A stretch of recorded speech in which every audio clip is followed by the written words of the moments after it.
Oi, gente, tudo bem? Tudo tranquilo? O professor Guilherme Corrêa seguindo aqui para purgar a mora, para correr atrás do prejuízo, para manter aquela nossa média altíssima e constante de 3 aulas semanais aqui no nosso canal. E a gente vai conseguir fazer isso até o final do ano. Só para você notar, hoje é terça. Hoje, historicamente, não tem vídeo no canal aqui, mas vai ter para a gente correr atrás desse prejuízo aí, beleza? Tema da aula, confissão. Agora que eu vi que eu torto, mas é isso aí. Parte 1 da confissão. Estou aqui eu, o Guibô, em duas versões, Gabi e Bruninha, e o Guguinho, o Gutinho, para gente seguir nesse tema aqui. Lembrando o seguinte, quando tiver 10 mil inscritos, aqui ó, neste local, teremos Guto e Gabi nessa aula. Vai ser a aula mais fofa, a aula mais linda do YouTube, mas eu preciso de 10 mil inscritos, então me ajuda, se inscreve lá. Se já é inscrito, aperta o joinha, compartilha para alguém, ativa o sininho, faz tudo que tem que fazer para ajudar esse conteúdo a chegar para mais gente, tá? Cada dia que passa, o canal só cresce um pouquinho. Cada dia que passa, vem mais mensagem do tipo: puta, muito bom conhecer teu canal. Fiquei muito feliz de te conhecer. Adorei as aulas. Pô, então me ajuda a fazer com que isso aqui chegue para mais gente ainda, beleza? Pessoal, mas eu não gosto do teu canal, acho que teu canal é uma porcaria. Então manda pro inimigo. Me ajuda de alguma forma, nem que seja para mandar pro inimigo. Beleza? Vamos lá, sem mais delongas. Confissão, parte 1. Dispositivos que tratam da confissão estão no 389 ao 395 do CPC. Já vamos começar com um conceitinho de confissão. Olha lá, é a admissão de um fato contrário aos interesses do confitente e favorável ao adversário, tá? O 389, ele deixa claro isso. A confissão judicial ou extrajudicial, quando a parte admite a verdade de fato contrário ao seu interesse e favorável ao interesse, né, ao do adversário, tá? Então, gente, eu não confesso algo que é bom para mim, eu confesso algo que é ruim para mim. Então eu não digo assim: nossa, juiz, eu queria confessar aqui que eu sou o credor dele mesmo. Não, mas isso aí o quê? Isso não é uma confissão. Agora, o réu vem e diz: eu efetivamente devo aquela quantia para o autor. Quando eu digo que eu devo, eu estou confessando um fato que para mim no processo é desfavorável e favorável à parte contrária. Isso é confissão.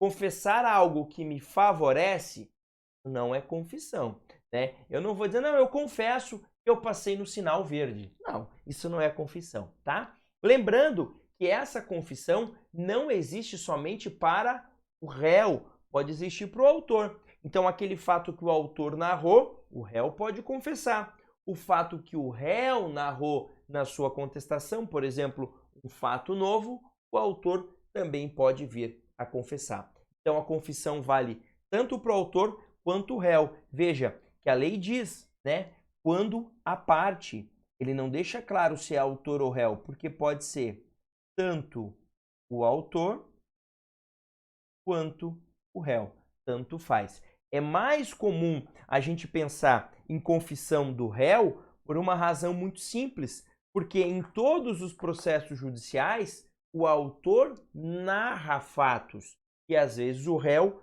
confessa algum desses fatos, mas nem sempre o réu vai narrar fatos. Pode ser que o réu não traga fatos novos no processo. Se ele não trouxer fatos novos, não tem nada que o autor possa confessar. Beleza? Vamos falar agora de espécies de confissão. Tá? A gente tem aqui 4 tipos de classificação. Então vamos lá na tela para vocês a primeira. Confissão judicial ou extrajudicial. Quando a gente lê aqui, ó, o primeiro dispositivo, ele já traz essa possibilidade, a judicial ou a extrajudicial, tá? E aqui no 394 ele vai falar sobre a extrajudicial. Mas qual que é a diferença, prof? Judicial feita dentro de um processo judicial, extrajudicial fora dele. Então, por exemplo, o réu vem na sua contestação e ele confessa alguns fatos lá na contestação dele. Confissão judicial, tá? O réu vem lá na audiência de instrução e julgamento, confessa alguns fatos dentro da audiência, dentro do processo judicial. Confissão judicial, tá? Agora, e a extra? A extra é feita por fora. Então, por exemplo, num testamento, eu confesso alguns fatos. Testamento eu fiz antes de morrer, obviamente, e deixei lá. Aí quando a pessoa morre, abre-se o testamento e lá ele confessa algo. Confesso que fiz isso, que fiz aquilo, que tive um relacionamento, começa a dizer um monte de coisa lá. Usado num processo, é uma confissão que foi feita fora do processo que vai ser utilizada. Posso enviar uma carta por alguém confessando, posso enviar uma mensagem por alguém, sei lá, WhatsApp, confessando uma dívida. Tudo isso, confissão extrajudicial. Beleza? Ela pode ser oral? Pode ser oral, pode ser escrita. A lei só traz uma ressalva, que a confissão extrajudicial, quando feita oralmente, só terá eficácia nos casos em que a lei não exige a prova literal, a prova escrita. Por que isso, professor? Imagine o seguinte, para mostrar que houve uma compra e venda de um bem imóvel que supere 30 salários mínimos. A lei diz que para provar essa compra e venda é necessário o quê? Qual que é o documento que prova essa compra e venda? Segundo a lei, público. Então, se você, nesse caso, como a lei exigiu um instrumento público específico, se você confessar isso oralmente, não vai ser aceito como confissão. É aceito como um meio de prova. Isso pode, ponderado com as demais provas do processo, gerar, né, no juiz a convicção de que aquilo aconteceu. Mas não vai ter o mesmo efeito de confissão, tá? O segundo tipo de confissão que a gente tem, de classificação, é a espontânea ou provocada. Prof, o que é espontânea? Gente, a parte vem no processo e confessa, tá? Ela faz isso como? Por meio de uma petição, ou chega lá na audiência de instrução de julgamento.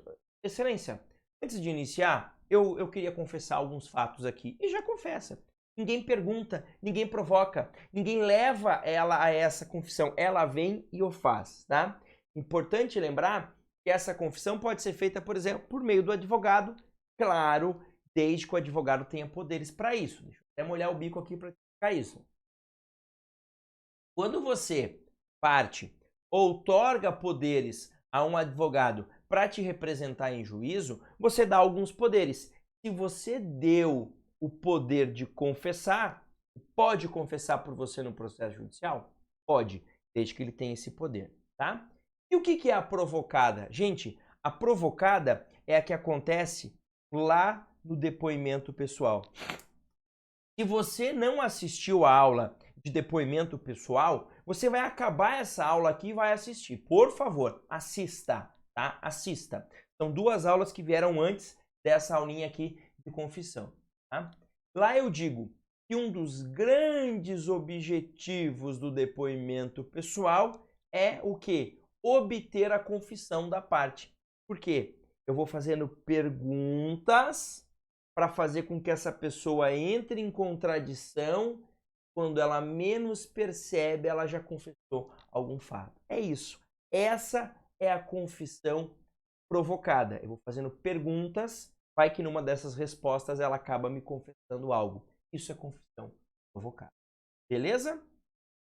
E as duas últimas espécies de classificação que a gente tem, para fechar esse bloco aqui e deixar o restante para o bloco 2, é a confissão expressa ou tácita, verbal ou escrita. Aqui não tem dispositivo específico, mas é bem fácil entender.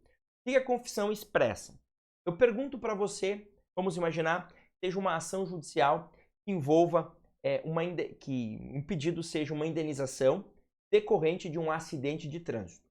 O autor afirma que o réu avançou o sinal vermelho. Bom, esse é um fato super importante para esse tipo de demanda. Chega na audiência, o juiz pergunta para o réu assim: senhor, o autor afirmou na petição inicial que o senhor avançou o sinal vermelho. O senhor avançou o sinal vermelho? Ele responde sim.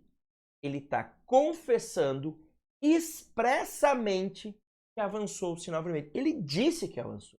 Ele confirmou até. Beleza? A segunda hipótese, o juiz pergunta: o senhor avançou o sinal vermelho? E ele não. Ou ele tenta fugir da pergunta, ele emprega evasivas e não responde. Nessa segunda situação, a gente tem a confissão ficta, confissão presumida ou confissão tácita. Eu presumo que ele confessou pelo fato de ele não ter respondido ao que foi perguntado.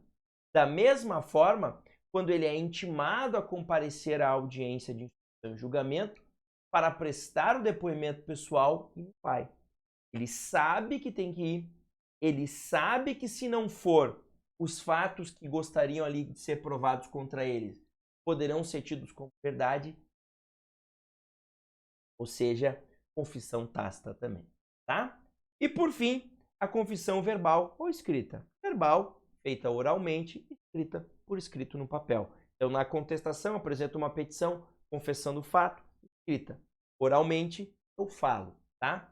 A oral, eu documento ela. Pode ser uma documentação por términos autos, por escrito, ou pode ser, por exemplo, mediante uma gravação, uma audiência. Mas, de qualquer forma, ela vai ficar documentada. Beleza? Na volta do bloco, na parte 2, a gente vai falar sobre eficácia da confissão, invalidação da confissão e a tal da indivisibilidade da confissão. Beleza? Um grande abraço. Abraço. Deixa o joinha. Se não é inscrito no canal, se inscreve e compartilha esse conteúdo aqui com seu amigo, com a sua amiga. Prof, como é que eu posso te ajudar? Mande esse vídeo para quem você gosta. Se você não gosta dessa pessoa, manda também dizendo, olha, eu não gosto muito de você, mas eu vou te mandar um vídeo aí para você estudar um pouquinho de processo civil. Beleza? Um beijão em todo mundo. Até mais.